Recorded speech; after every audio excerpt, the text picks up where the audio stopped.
स्वागत है हमारे चैनल रिफॉर्म साइंस पे आर कुमार पे। तो आज की वीडियो में हम लोग क्लास 10th साइंस जो पीवाई को हम लोग कर रहे थे, तो 2011 कर लिए, 2012 कर लिए और आज की वीडियो में 2013 करेंगे। ठीक है, अगर देख लेंगे, अगर होगा तो 14 भी कर लेंगे इसी वीडियो में। ठीक है, तो आज का क्लास शुरू करते हैं। शुरू करने से पहले आपको बता दें, अगर चैनल पर नए हैं तो चैनल को सब्सक्राइब कर लीजिए और अपने दोस्तों में शेयर कर लीजिए। जो भी 2027 में 10th का एग्ज़ाम देने वाले हैं उनके लिए ये साइंस इम्पोर्टेंट हो जाएगा। ठीक है, अगर आप इस सबको कर लेते हैं तो आपके एग्ज़ाम में बहुत ही हेल्पफुल होगा। ठीक है ना, बहुत मज़ा आएगा एग्ज़ाम में जब आप क्वेश्चन सॉल्व कीजिएगा। ठीक है, क्योंकि आपको 100 गो ऑब्जेक्टिव में से 50 गो ही बनाना होता है। ठीक है, तो उसके लिए आपको ये सब पढ़ना क्या होता है, ज़रूरी होता है। तो आज हम शुरू करते हैं। ये क्वेश्चन बैंक का है, PYQ है, जो क्वेश्चन बैंक पूछा गया है 2013 में। ठीक है, तो फर्स्ट क्वेश्चन आपके स्क्रीन पर है, देख लेते हैं। संगमरमर का रासायनिक सूत्र क्या है? देखिए, संगमरमर का जो रासायनिक सूत्र होता है वो होता है CaCO3। क्या होता है? CaCO3। तो इसका राइट आंसर क्या हो जाएगा? ए हो जाएगा, CaCO3। नेक्स्ट क्वेश्चन देखते हैं। नेक्स्ट क्वेश्चन देखेंगे हम लोग, है ना। COOH अभिक्रियाशील मूलक को क्या कहते हैं? देखिए, COOH जो होता है अभिक्रियाशील मूलक को क्या कहते हैं? तो इसको हम लोग कहते हैं इसको कहते हैं हम लोग एल्डिहाइड। क्या बोलते हैं? एक मिनट, सी तो अम्ल बोलते हैं। क्या बोलते हैं? अम्ल बोलते हैं। ठीक है, इसको क्या बोलते हैं हम लोग? अम्ल बोलते हैं। ठीक है, तो COOH अभिक्रियाशील मूलक को क्या कहते हैं? तो अम्ल कहते हैं। ठीक है, नेक्स्ट क्वेश्चन आपके स्क्रीन पे है,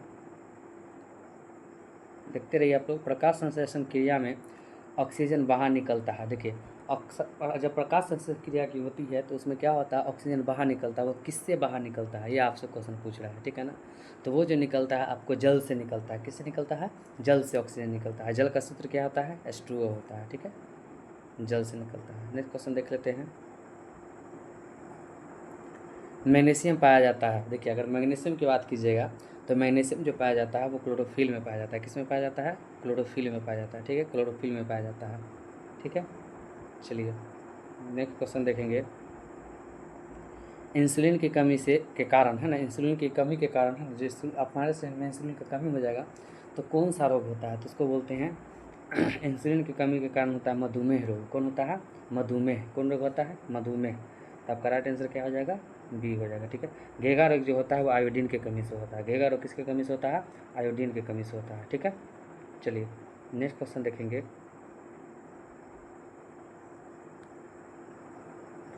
दृश्य प्रकाश में किस वर्ण का तरंगदैर्घ्य अधिकतम होता है? देखिए, जो दृश्य प्रकाश होता है तो उसमें प्रकाश के किस वर्ण, जो किस कलर का, है ना, तो तरंगदैर्घ्य जो होता है सबसे अधिक होता है। ये आपसे पूछ रहा था। सबसे अधिक जो तरंगदैर्घ्य होता है वो होता है लाल का। किसका होता है?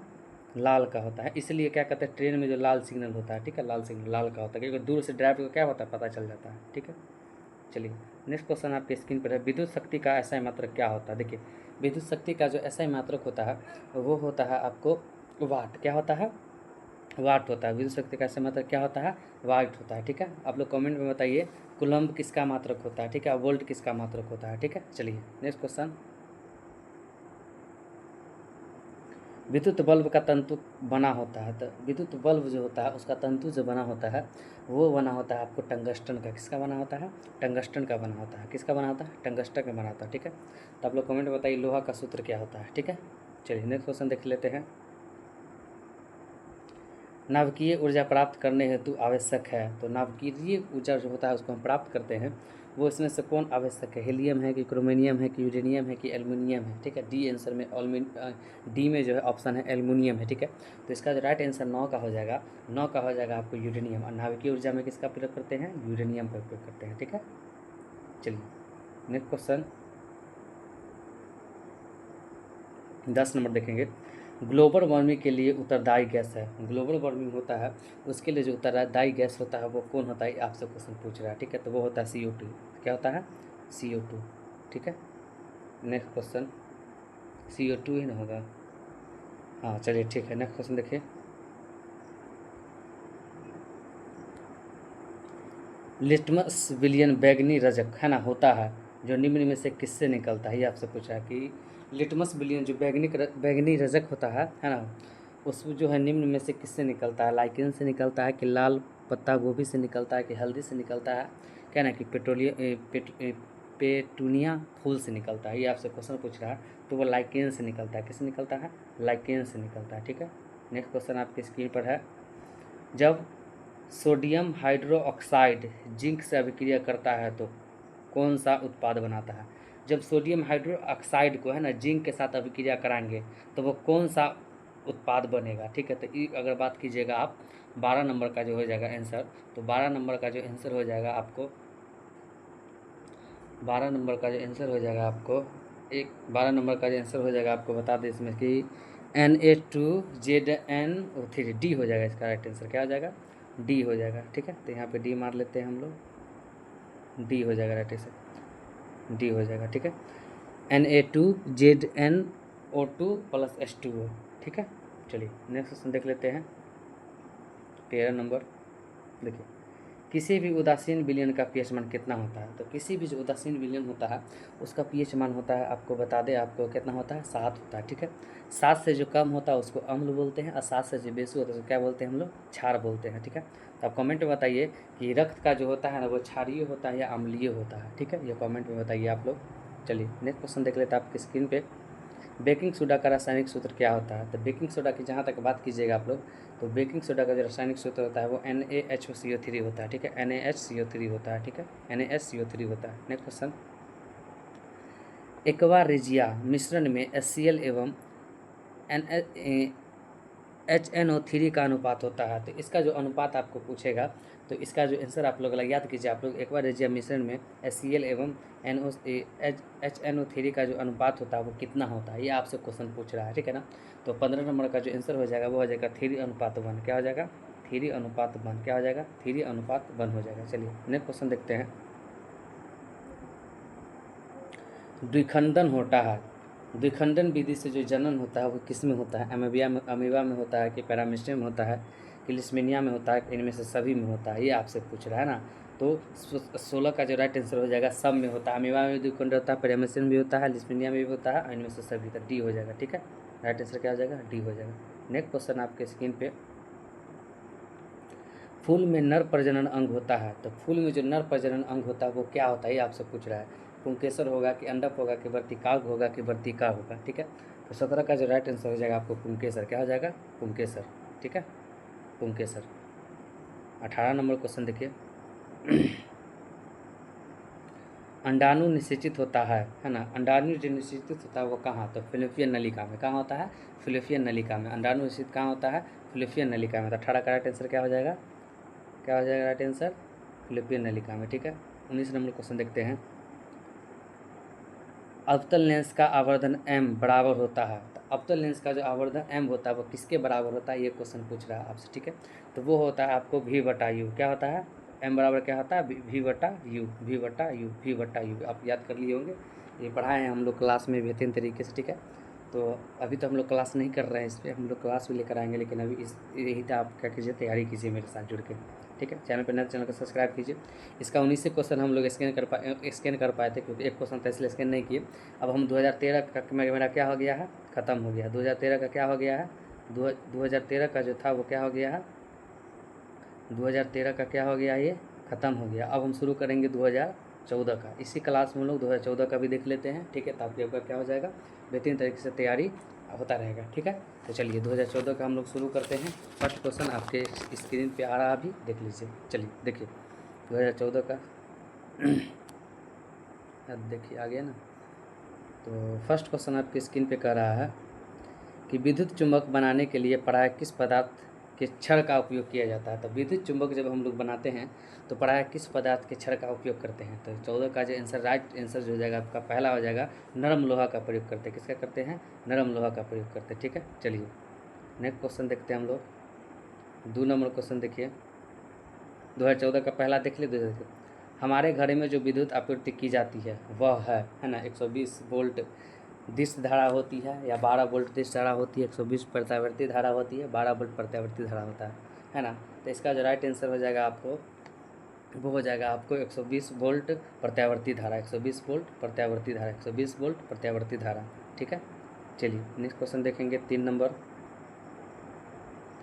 किसी वस्तु का प्रतिबिंब आँख के जिस भाग पर पड़ता है वह है, देखिए जो प्रतिबिंब जो होता है हमारे आँख में, जो प्रतिबिंब आँख के जिस भाग पर पड़ता है, मतलब जिस भाग पर बनता है, ये आपसे पूछ रहा है, तो वो बनता है रेटिना पे। किस पे बनता है? रेटिना पे। किस पे बनता है? रेटिना पे। किस पे बनता है? रेटिना पे बनता है। ठीक है, चलिए नेक्स्ट क्वेश्चन आपकी स्क्रीन पे। एक स्वस्थ आँख की, है ना, दूर बिंदु होता है, दूर पूछ रहा है आपसे, है ना, तो नज़दीक तो होता है 25 सेंटीमीटर, है ना, लेकिन दूर कितना होता है? अनंत होता है, कहीं भी जहाँ तक हमको क्लियर दिखाई दे। ठीक है, क्या होता है? अनंत होता है। ठीक है, चलिए नेक्स्ट क्वेश्चन स्क्रीन पे। जीवाश्म ईंधन की ऊर्जा का वास्तविक स्रोत है।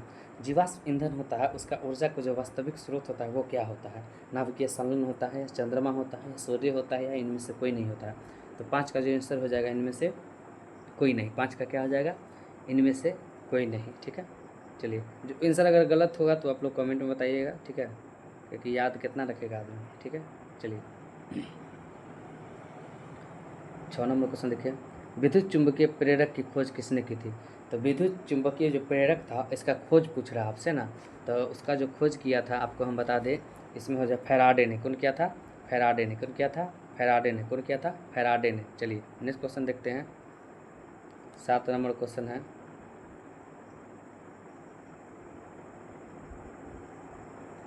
जो नेत्र निकट स्थित वस्तु को साफ नहीं देख सकता, है ना, उसमें होता है, देखिए, जो नेत्र निकट के वस्तु को नहीं देख रहा है ना, तो उसमें कौन दोष होगा, ये आपसे पूछ रहा है। ठीक है ना, तो उसमें होगा आपको दूरदृष्टि दोष। कौन सी होगा? दूरदृष्टि दोष। कौन सी होगा? देखिए, दूरदृष्टि बोल रहा है, इसका मतलब निकट का नहीं देख रहा है साफ, है ना। निकट दृष्टि दोष बोल रहा है, इसका मतलब दूर का साफ नहीं देख रहा है। ठीक है, तो आप लोग बेहतरीन तरीके से आप लोग याद कर लीजिएगा। ठीक है, चलिए तो 7 नंबर का आंसर हम लोग बना लिए हैं। ठीक है, अब हम 8 देखेंगे। 8 का देख लेते हैं। समीकरण CaCO3, है ना, प्लस में उष्मा ले लिया है, तो COS, है ना, CO3 किस प्रकार का समीकरण है, ये पूछ रहा है आपसे। संयोजन हो रहा है, या वियोजन हो रहा है, या उभयंग या प्रतिस्थापन हो रहा है? जो विधि हम लोग पढ़ते हैं पहला चैप्टर में, रासायनिक अभिक्रिया एवं समीकरण में, तो इसका जो क्या होगा बताइए, आपसे कुछ होता है, वियोजन हो रहा है। क्या हो रहा है? वियोजन हो रहा है। क्या हो रहा है? वियोजन हो रहा है। ठीक है, तो 7 का जो राइट आंसर हो जाएगा आपको ए हो जाएगा। ठीक है, वियोजन हो रहा है। ठीक है, चलिए नेक्स्ट क्वेश्चन देखेंगे। साग सब्जियों में विघटित होकर, है ना, कंपोस्ट बनना किस अभिक्रिया का उदाहरण है? देखिए, जब साग जो होता है, साग सब्जियों का विघटित, जब खेत उतों में साग सब्जी जो रह जाता है, उसको यानी कि विघटित होकर कंपोस्ट जो बनता है, वह किस अभिक्रिया का उदाहरण है, ये आपसे क्वेश्चन पूछ रहा है। ठीक है, तो 9 नंबर का जो राइट आंसर हो जाएगा आपको, 9 नहीं 8 नंबर है ना, 8 का बना है, सॉरी 1 मिनट देख लेते किताब ऊपर से हम लोग। 7 का आंसर क्या दिए हैं? जो नेत्र निकट की वस्तु को साफ नहीं देख सकता, है ना, उसमें नेत्र दृष्टि दोष होता है। तो 7 का ठीक है ए। ठीक है, दूरदृष्टि दोष। अब हम लोग देखेंगे 8 का, है ना, तो 8 में भी वियोजन अभिक्रिया। ठीक है, अब देखेंगे हम लोग 9, है ना, तो 9 का जो राइट आंसर हो जाएगा, साग सब्जियों का विघटित होकर कंपोस्ट बनना किस अभिक्रिया का उदाहरण है?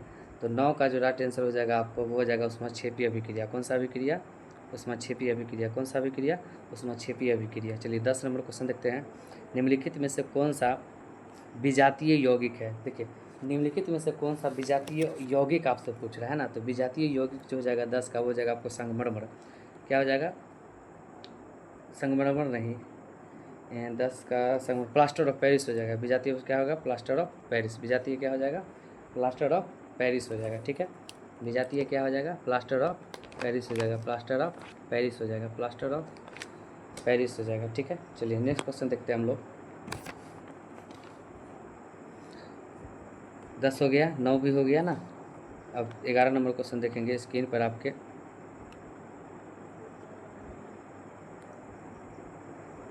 निम्नलिखित में से पीएच का कौन सा मान क्षारक विलयन मान देता है? तो पीएच का जो क्षार देगा तो 7 से ज़्यादा, तो इसमें 7 से कौन है ऑप्शन में, वो आपका आंसर हो जाएगा। 7 से कौन है इसमें?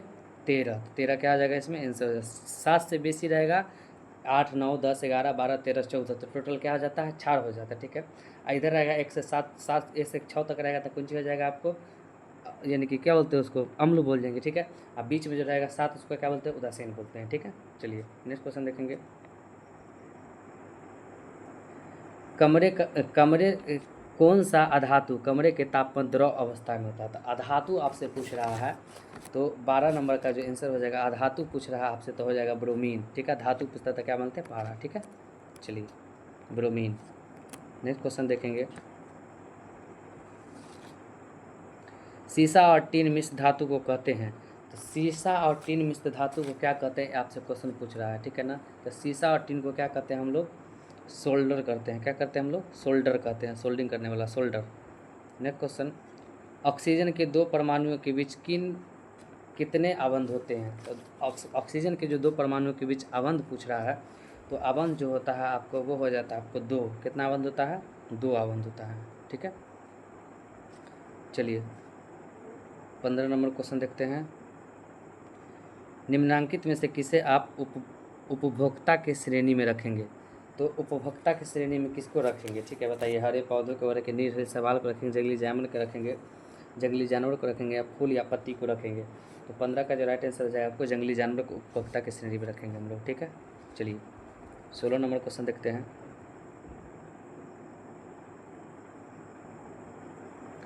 कवक में पोषण की कौन सी विधि होती है? तो कवक जो होता है, जैसे कवक हो गया आपको, जैसे क्या बोलते हैं उसको, कवक में जो पोषण की विधि होती है वो होता है आपको मृतजीवी, जैसे मशरूम। ठीक है, मृतजीवी पोषण हो जाएगा। ठीक है, स्वपोषण किसे कहते हैं? पेड़ पौधा को। ठीक है, चलिए नेक्स्ट क्वेश्चन देख लेते हैं। इस पर मुकुलन द्वारा प्रजनन किस में होता है? देखिए तीनों में हो गया, आपको क्या बोलते हैं, रिपीट हो गया।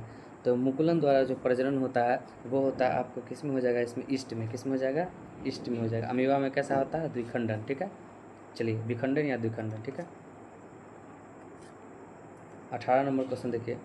मानव में डायलिसिस थैली है, तो मानव में जो डायलिसिस थैली होता है वो कौन होता है? ये आपसे पूछ रहा है। तो नेफ्रॉन होता है। कौन होता है? नेफ्रॉन होता है। कौन होता है? नेफ्रॉन होता है। ठीक है, तो आप लोग कमेंट बताइए माइटोकॉन्ड्रिया का खोज किसने किया था? न्यूरॉन का क्या काम है? तो न्यूरॉन जानते हैं हमारे संवेदनाओं क्या करता है? मस्तिष्क से पहुँचाने का कार्य करता है। ठीक है, 19 नंबर क्वेश्चन देखते हैं। पुष्पी पौधों में लैंगिक जनन किसके द्वारा होता है? तो पुष्पी पौधों में जो लैंगिक जनन होता है वो किसके द्वारा होता है? ये आपसे पूछ रहा है। ठीक है, तो 19 का जो राइट आंसर हो जाएगा फूलों द्वारा। किसके द्वारा? फूलों द्वारा। किसके द्वारा?